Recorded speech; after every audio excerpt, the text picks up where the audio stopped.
Hi good morning. നമുക്കിന്ന് വളരെ easy ആയിട്ടൊരു തീയൽ ഉണ്ടാക്കിയാലോ. ചോറിൻ്റെ കൂടെ കഴിക്കാൻ പറ്റിയ നല്ലൊരു അടിപൊളി റെസിപ്പിയാണ്. അപ്പോൾ നിങ്ങൾ ഈ രീതിയിൽ കോളിഫ്ലവർ തീയൽ ഉണ്ടാക്കി നോക്കിയിട്ടില്ലെങ്കിൽ ഉറപ്പായിട്ടും ട്രൈ ചെയ്യണം കേട്ടോ. നമ്മൾ സാധാരണ പാവയ്ക്ക തീയൽ, വെണ്ടയ്ക്ക തീയൽ, അതുപോലെ തന്നെ മറ്റുള്ള കോമൺ ആയിട്ടുള്ള തീയലുകളൊക്കെ അല്ലേ ഉണ്ടാക്കാറുള്ളൂ. കോളിഫ്ലവർ തീയൽ ഉണ്ടാക്കി നോക്കിയിട്ടുണ്ടാവും എല്ലാവരും. ഉണ്ടാക്കി നോക്കിയിട്ടില്ലെങ്കിൽ ഇതുപോലെ ഒന്ന് തയ്യാറാക്കി നോക്കൂ. നമുക്ക് എങ്ങനെയാണ് നമ്മുടെ കോളിഫ്ലവർ തീയൽ തയ്യാറാക്കുന്നത് നോക്കാം. നമുക്ക് നമ്മുടെ ഇൻഗ്രീഡിയൻസ് നോക്കാം. ഞാനിപ്പോൾ ഒരു ചെറിയ കോളിഫ്ലവർ പെറ്റൽസ് അടർത്തിയിട്ട് ഉപ്പും മഞ്ഞൾപ്പൊടിയും ചേർത്ത വെള്ളത്തിലിട്ട് വെച്ചിട്ടുണ്ട്. നന്നായിട്ട് കഴുകിയതിന് ശേഷം ഒരു മീഡിയം വലിപ്പമുള്ള സവോള എടുത്തിട്ടുണ്ട്. 1/2 കപ്പ് തേങ്ങ ചിരവിയതെടുത്തിട്ടുണ്ട്. ഒരു ചെറുനാരങ്ങ വലിപ്പത്തിൽ പുളി 1 കപ്പ് വെള്ളത്തിൽ സോക്ക് ചെയ്തിട്ട് പിഴിഞ്ഞെടുത്തിട്ടുണ്ട്. ആദ്യം നമുക്ക് ഈ തേങ്ങ ഒന്ന് വറുത്തെടുക്കണം. അതിനുശേഷം വേണം ബാക്കിയുള്ള കാര്യങ്ങൾ ചെയ്യാനായിട്ട്. ഇപ്പോൾ നമ്മളൊരു പാൻ ചൂടാക്കാൻ വെച്ചിട്ടുണ്ട്. പാനിൽ ഞാൻ കുറച്ച് വെളിച്ചെണ്ണ ഒഴിച്ചിട്ടുണ്ട്. വെളിച്ചെണ്ണയിൽ തന്നെ ഈ ഒരു തേങ്ങ വറുത്തെടുക്കുക കേട്ടോ. ഇതിലേക്ക് നമുക്ക് നമ്മൾ എടുത്തു വെച്ചിരിക്കുന്ന തേങ്ങ ചേർത്ത് കൊടുക്കാം. ഇനി തേങ്ങ നന്നായിട്ടൊന്ന് കളർ മാറി വരുന്നത് വരെ ഇളക്കി കൊടുക്കുക. ലോ ഫ്ലെയിമിൽ വെച്ചിട്ട് ഇളക്കി കൊടുക്കുക കേട്ടോ. അത്യാവശ്യം കുറച്ച് വെളിച്ചെണ്ണ വേണം ഈ ഒരു റെസിപ്പിക്ക്. ഇതിലേക്ക് നമുക്ക് ഒരു 4-5 ഇതിൽ കറിവേപ്പിലയും കൂടി ചേർത്തിട്ട് തേങ്ങയുടെ കളർ മാറുന്നത് വരെ ലോ ഫ്ലെയിമിൽ വെച്ച് ഇളക്കി കൊടുത്ത് വറുത്തെടുക്കാം. അപ്പോൾ ഈ ഒരു തീയലിൻ്റെ വറുത്തരയ്ക്കുന്ന മിക്സ് ഉണ്ടല്ലോ, ഇത് നമുക്ക് എപ്പോഴും നേരത്തെ തയ്യാറാക്കി വെക്കാവുന്നതേ ഉള്ളൂ. തേങ്ങയും അതുപോലെ തന്നെ മല്ലിയും മുളകും അല്ലെങ്കിൽ മല്ലിപ്പൊടിയും മുളക് പൊടിയും ഒക്കെ ചേർത്ത് വറുത്തരച്ച് ഫ്രിഡ്ജിൽ വെക്കുകയാണെന്നുണ്ടെങ്കിൽ നമുക്ക് ഏത് തീയലും ഉണ്ടാക്കാൻ എളുപ്പമാണ് കേട്ടോ. അപ്പോൾ ഞാനിത് ഇളക്കി കൊടുക്കട്ടെ. ഇളക്കി കൊടുത്തിട്ട് നമുക്ക് തേങ്ങയുടെ കളർ മാറി കഴിയുമ്പോൾ ബാക്കിയുള്ള കാര്യങ്ങൾ ചെയ്യാം.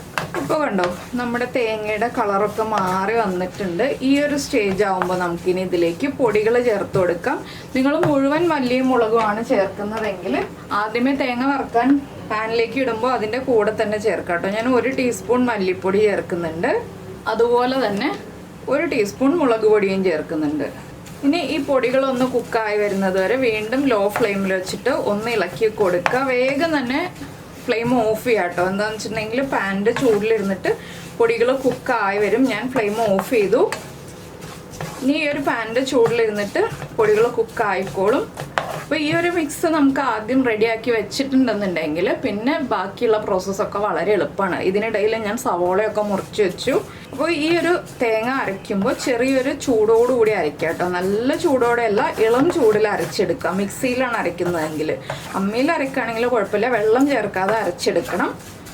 അപ്പോൾ ഇളം ചൂടോടെ അരച്ചെടുത്താലാണ് നമുക്ക് എണ്ണ തെളിഞ്ഞ് നന്നായിട്ട് അരഞ്ഞ് കിട്ടുക കേട്ടോ. ഇതൊന്ന് ഇളക്കി കൊടുത്ത് ചൂടൊന്ന് കുറച്ചിട്ട് ഞാനിത് അരച്ചെടുത്തിട്ട് ബാക്കിയുള്ള കാര്യങ്ങൾ ചെയ്യാം. ഇപ്പോൾ നമ്മൾ വീണ്ടും പാൻ ചൂടാക്കാൻ വെച്ചിട്ട് പാനിലേക്ക് എണ്ണ ഒഴിച്ചിട്ടുണ്ട്. ഇതിലേക്ക് നമുക്ക് ആദ്യം കടുക് ചേർത്ത് കൊടുക്കാം. 1/2 ടീസ്പൂൺ കടുക് മതി. കടുകൊന്ന് പൊട്ടി വരട്ടെ. 2 പ്രാവശ്യം വറവിടേണ്ട, എണ്ണ അധികം വേണ്ടല്ലോ എന്ന് വെച്ചിട്ടാണ് ഞാൻ ഈ ഒറ്റ പ്രാവശ്യം തന്നെ ചെയ്യുന്നത്. നിങ്ങൾക്ക് ലാസ്റ്റ് വറവിട്ടാൽ മതി എന്നുണ്ടെങ്കിൽ അങ്ങനെ ചെയ്താലും മതി കേട്ടോ. അപ്പോൾ ഇനിയും നമ്മൾ കൂടുതൽ എണ്ണ യൂസ് ചെയ്യേണ്ടി വരും. അതുകൊണ്ടാണ് നമ്മൾ ഈ ഒരു പാനിൽ തന്നെ എല്ലാ കാര്യങ്ങളും ചെയ്യുന്നത്. കടുക് പൊട്ടി കഴിയാറാകുമ്പോൾ ഒരു 3 വറ്റൽമുളകും 1 തണ്ട് കറിവേപ്പിലയും ചേർക്കാം. ഈ ഒരു സ്റ്റേജാണ് ലാസ്റ്റ് ആഡ് ചെയ്താലും മതി എന്ന് പറഞ്ഞത്. ഇതിലേക്ക് നമുക്ക് സവോള ചേർത്ത് കൊടുക്കാം. സവോള കുറച്ച് തിക്കായിട്ടാണ് കേട്ടോ കട്ട് ചെയ്തിട്ടുള്ളത്. എന്താണെന്ന് വെച്ചാൽ നമ്മുടെ കോളിഫ്ലവറിന് അത്യാവശ്യം തിക്നെസ് ഉണ്ടല്ലോ. പിന്നെ കോളിഫ്ലവർ കുറച്ച് കുക്കായതാണ് ചൂടുവെള്ളത്തിൽ ഇട്ടതുകൊണ്ട്. അപ്പോൾ സവോള ഒന്ന് വഴന്ന് വരാൻ ആവശ്യമായിട്ടുള്ള ഉപ്പും കൂടി നമുക്കിപ്പോൾ ചേർത്ത് കൊടുക്കാം.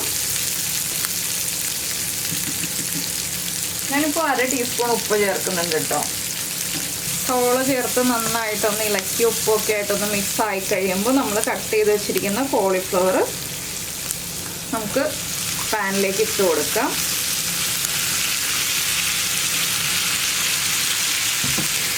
ഇനി ഇതിലേക്ക് ഒരു 1/4 ടീസ്പൂൺ മഞ്ഞൾപ്പൊടിയും കൂടി ചേർക്കുക.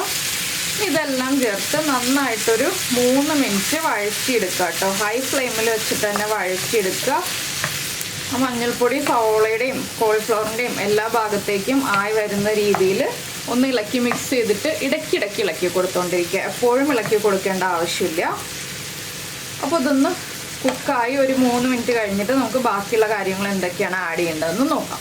ഞാനൊരു 3 മിനിറ്റ് അടച്ചു വെച്ച് വേവിച്ചെടുത്തിട്ടുണ്ട്. ഇതിലേക്ക് നമുക്കിനി നമ്മൾ എടുത്തു വെച്ചിരിക്കുന്ന പുളിവെള്ളം ചേർത്ത് കൊടുക്കാം. നമുക്ക് എത്ര ഗ്രേവി വേണം എന്നുള്ളതനുസരിച്ച് നമുക്ക് വെള്ളം ചേർക്കാം കേട്ടോ. വെള്ളം ചേർക്കുമ്പോൾ കറി റെഡി ആയി കഴിഞ്ഞിട്ട് ഏകദേശം കറിയുടെ ഒരു ഫൈനൽ സ്റ്റേജ് ആകുമ്പോഴൊക്കെയാണ് നമ്മൾ വെള്ളം ചേർക്കുന്നതെന്നുണ്ടെങ്കിൽ തിളച്ച വെള്ളം മാത്രം ചേർക്കുക.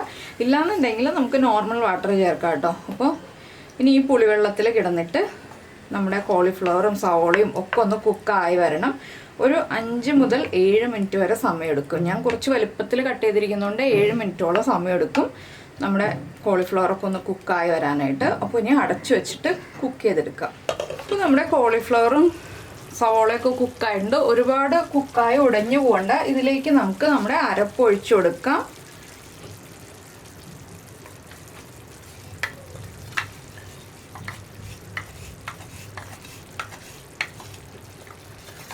അരപ്പ് ഒഴിച്ചിട്ട് വെള്ളം ആവശ്യമാണെങ്കിൽ മാത്രം ചേർത്ത് കൊടുക്കുക. ഇല്ലെങ്കിൽ നമ്മുടെ കറിയിലുള്ള വെള്ളം അത് മതി. ഇനി ഒഴിക്കുകയാണെങ്കിൽ നമ്മൾ ചൂടുവെള്ളം മാത്രം ഒഴിക്കുക കേട്ടോ. ഇനി നന്നായിട്ടൊന്ന് ഇളക്കി മിക്സ് ചെയ്യുക. ഇത് ഒരുപാട് ഗ്രേവി ഉള്ള കറിയല്ല, ഞാനൊരു കുറുകിയ രീതിയിലുള്ള കറിയായിട്ടാണ് ഉണ്ടാക്കുന്നത്. നിങ്ങൾക്ക് ഒരുപാട് ഗ്രേവി ഉള്ള കറിയായിട്ട് വേണമെന്നുണ്ടെങ്കിൽ ചൂടുവെള്ളം ചേർത്ത് കൊടുക്കാം. ഇനി ഇതൊന്ന് ഇളക്കി മിക്സ് ചെയ്തതിന് ശേഷം വീണ്ടും ഒരു 2 മിനിറ്റ് നമുക്ക് അടച്ചു വെക്കാം. അപ്പോൾ ഉപ്പ് ചെക്ക് ചെയ്യുക. ഉപ്പ് കുറവാണെങ്കിൽ ഉപ്പ് ചേർത്ത് കൊടുക്കണം. ഞാൻ ഇതിലേക്ക് കുറച്ച് ഉപ്പും കൂടി ചേർക്കുന്നുണ്ട്, ഒരു 1/4 ടീസ്പൂൺ ഉപ്പ്. ഇനി ലോ ഫ്ലെയിമിൽ അടച്ചു വയ്ക്കുക. അപ്പോൾ നമ്മുടെ കോളിഫ്ലവർ തീയൽ റെഡി ആയി കഴിഞ്ഞു. ഫ്ലെയിം ഓഫ് ചെയ്യാം. പുളി കുറവാണെങ്കിൽ പുളി ചേർത്ത് കൊടുക്കുക. ഒരു പിഞ്ച് പഞ്ചസാര വേണമെങ്കിൽ ചേർക്കാം, ഞാൻ ചേർക്കുന്നില്ല കേട്ടോ. തീയലിൽ ആവശ്യമാണെങ്കിൽ പുളി കൂടിപ്പോയാൽ മാത്രം പഞ്ചസാര ചേർത്താൽ മതി. പാവയ്ക്ക തീയലിലൊക്കെ ചേർക്കുന്ന പോലെ പഞ്ചസാരയോ ശർക്കരയോ നിർബന്ധമായിട്ട് ചേർക്കേണ്ട ആവശ്യമില്ല. ഇനി നമുക്ക് ഫ്ലെയിം ഓഫ് ചെയ്തിട്ട് കറി അടച്ചു വയ്ക്കാം. കറി അടച്ചു വെച്ചിട്ട് ചൂടൊക്കെ മാറി കംപ്ലീറ്റ് ചൂട് മാറിക്കഴിഞ്ഞിട്ട് നമുക്ക് ചോറിൻ്റെ കൂടെ ചേർത്ത് കഴിക്കാം. അപ്പോൾ ഞാൻ എന്തായാലും ഇനി ചൂട് മാറിയിട്ട് എടുത്തു വയ്ക്കട്ടെ. അപ്പോൾ നിങ്ങൾക്ക് ഈ റെസിപ്പി ഇഷ്ടമായി എന്നുണ്ടെങ്കിൽ എല്ലാവരും ഒന്ന് ലൈക്ക് ചെയ്യാനും അതുപോലെ തന്നെ ഇഷ്ടപ്പെട്ട റെസിപ്പി ആണെങ്കിൽ ഒന്ന് കമൻറ്റ് ചെയ്യാനും മറന്നുപോയില്ലല്ലോ. പിന്നെ നമ്മുടെ ചാനൽ ആദ്യമായിട്ട് കാണുകയാണെങ്കിൽ നമ്മുടെ വീഡിയോ പ്രസൻറ്റ് ചെയ്യുന്ന രീതിയൊക്കെ ഇഷ്ടമായി എന്നുണ്ടെങ്കിൽ നമ്മുടെ ചാനൽ ഒന്ന് സബ്സ്ക്രൈബ് ചെയ്ത് സപ്പോർട്ട് ചെയ്യണേ. അപ്പോൾ നമുക്ക് നമ്മുടെ അടുത്തൊരു റെസിപ്പിയുമായിട്ട് അടുത്ത ദിവസം വീണ്ടും കാണാം.